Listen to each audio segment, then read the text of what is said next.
I kad smo kod Mateja Junasa, da li si, brate, što motivacioni istoriji volim? Ne. Tipa Gogginsa, brate, šeruje.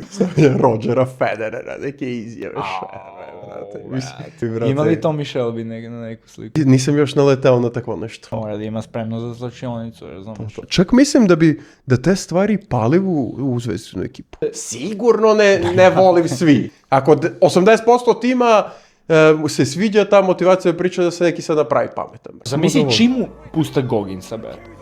Ne, pusti.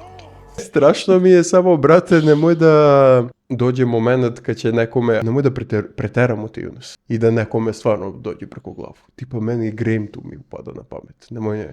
Znaš dolazi Matej Junas, izgubio sam, kaže, momci, Sve okej. mora da se izgubi, jednostavno kao što kaže Roger Federer, perfektnost nije, ga lepa, Graham. Seri, brate.